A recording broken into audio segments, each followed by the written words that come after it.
Futures trading involves risk and is not suitable for all investors. Content provided in this segment is meant for educational purposes and is not a solicitation to buy or sell commodities. Hi, it's Steve and Joe from Fresh Agenda, Everegg Global Insights team.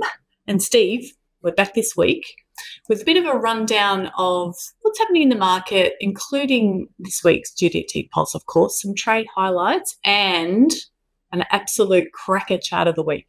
We'll see. Start with Pulse from last night.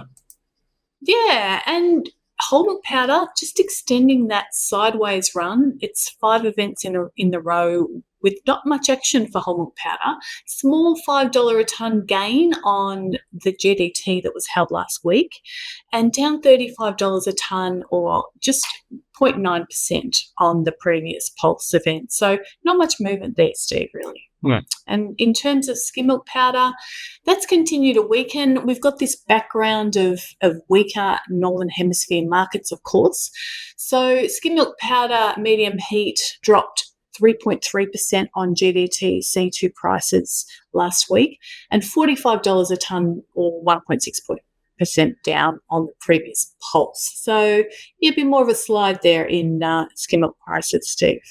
Right. Well, staying with recent market events in Europe, Joe, there's quite a bit of uncertainty with the state of milk supply, the threat of disease, various other things. Spot cream, however, did lose a bit of ground last week, and the trade talk is that there's a bit of a concern about Irish product coming into Western Europe and a bit of Ukrainian product also turning up, which is just causing it to lose a bit of momentum. But when we go across to butter, the butter futures have held fairly firm, and it's a pretty straight, firmer a little bit through Q3, but a pretty straight line forward curve there, which generally indicates great uncertainty. Meanwhile, on SGX, butter futures firmed a little bit. There's still a reasonable backwardation there that is expected, but the forward price is lifted. And a good GDT result last week probably helped that, with butter supplies being a little limited, and will stay so given the weather in New Zealand, which we won't go into any detail here, but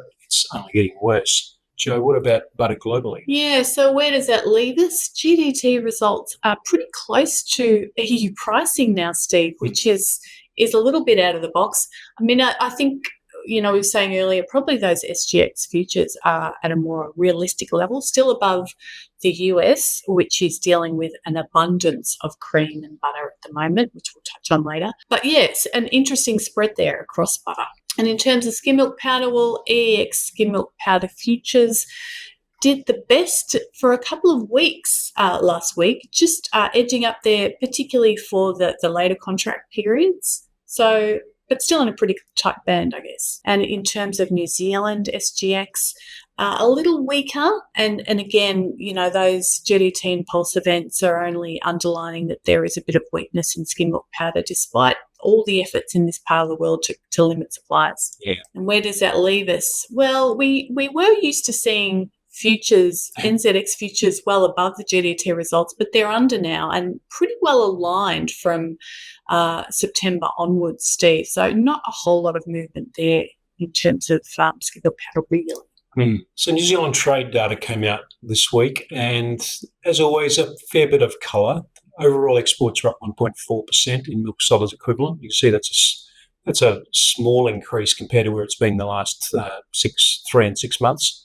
Whole milk powder, again, quite weak, nearly 10% down, and the weak demand in China and in the MENA region, both Middle East and North Africa, down substantially year on year, outweighed the gains made in Southeast Asia. Southeast Asian market's been quite good for whole milk powder, a big swing away from skim. China's restocking of skim milk powder, if you can take away some positives, that was a positive this time, but the MPC trade fell off. It's been surging, but still up 44% in the last 6 months, but this month it took a breather. Cheese trade remains quite strong, up 38% in the month, and it's 20% up year on year in the last 6 months.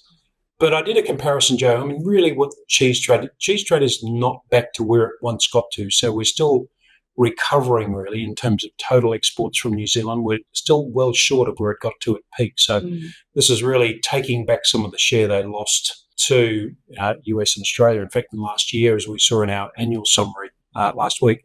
So, all the growth in cheese has gone into Asian markets. All Asian markets are up, so there is certainly some share reclaim going on there. Butterfat exports up 14%. It's mostly about butter, still pretty strong into Asia and Middle East regions. AMF trade just up a little bit. Asia possibly responding to the lower prices, which are starting to flow into the trade data. This trade was probably written back in Q3, in effect. So there's still that's an interesting dynamic to watch, just how that evolves. And infant formula, a big bar there, up 70% in the month. It's the highest monthly trade in infant formula since May 2020. In fact, up 32% in the past year. So that is quite positive, and most of that is obviously going into China. Interesting. Also, really interesting to look at where that trade is growing and where it's not. And we've been asking this question for a long time, is China coming back? Well, China is growing New Zealand trade, really led by skim milk powder, cheese, fats, and milk protein concentrates rather than the whole milk powder we've been used to over many years. Southeast Asia, as you said, strong in whole milk powder and cheese, and MENA really weak in powders. This time a year ago, they were really loading up, refilling those supply chains. And I guess we're just seeing the contrast here. Obviously, very price-sensitive market in MENA. We've been able to add up global trade, and that'll come out in the next week into subscribers' hands. But some highlights for us, Jo. Yeah, global trade was up 7.8% year on year in milk solids equivalent terms. You can just see that dot for January. Big growth in cheese, also dry whey and fats really leading the charge there, Steve.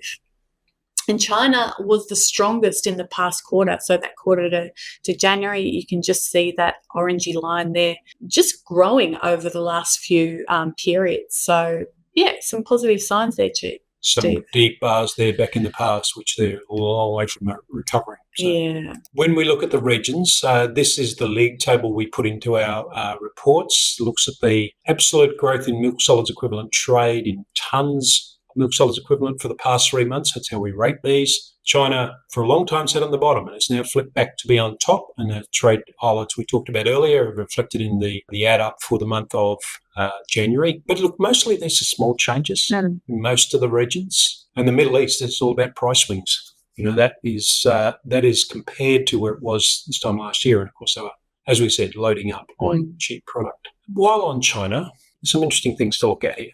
Yeah, our colleague Phil Plod every now and again just pulls out these share prices for Chinese dairy companies. And it's a bit of a bellwether for how the industry's travelling in China, or how the market is. So is there anything in it? We've seen infant milk formula trade just picking up in that last lot of data that we talked about.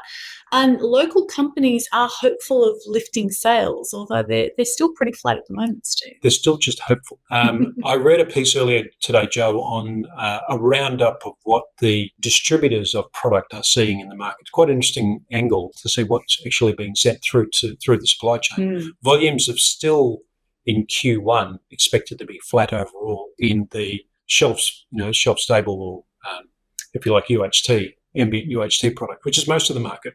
That still is not in growth year on year. But I think this is largely about infant formula, what's buoying these prices. Interesting why the farming group is up, but I guess that's about margins, because they are clawing back margins with lower feed prices. But I also found this little gem, and this is, I don't know what you've got coming up in terms of chart of the week, but this is a cracker. So what I did here, Jo, there's announcements from regional governments, and these are, you can say regions or provinces or even cities in some cases, announcing subsidies for babies to encourage families to grow. And these are ones that have been reported. Obviously, a lot more than this out there, but it's just an interesting cross-section of how they're lining up pretty well, except for Tianmen and Hubei, which is right out of the blocks. And there's a number of different things in there. It's a third child subsidy. What I've added up here are the combined one-off and monthly assistance being paid up to the third child, because now they relax the policy. They can go as many as you like, but they're paying subsidies for 3 kids. And it's a combination of one-off birth subsidies as well as monthly subsidies, and some of them are simply lifting higher rates for each additional child. And even housing subsidies. Even housing subsidies. In that Tianmen, there is a housing subsidy as well.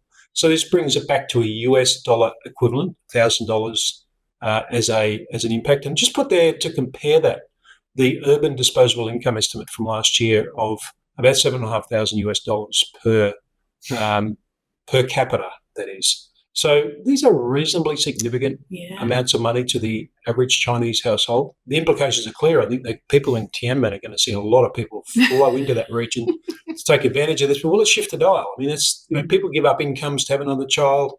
Have they got the house to the right size? I think their subsidies are certainly serious to say, we'll pay for you to go to a bigger house. We'll give you some support for that. It is quite interesting, but still, I still think they're scratching at the bottom end of what's going to change behaviour. No, big time. Absolutely. So apparently you have a better chart of the week, Jo. Oh, well, the pressure's on, Steve, but I thought we'd go back to the States for the chart of the week. And the cold storage report just came out showing these, a slight build-up of butter stocks. Year on year, just up 2.6%, but with weaker cream prices, and we know anecdotally that the churns in the US are going flat out, converting all that cheap cream into butter. This butter, given domestic demand isn't spectacular, have either got to go into stocks or they have to be exported, Steve. And that's the big question. Will some of this production go offshore? And so I don't think that's your stunning chart of the week. I think this is the one that's really that's why I was trying to make all that build up, Steve. But yeah. Here you go.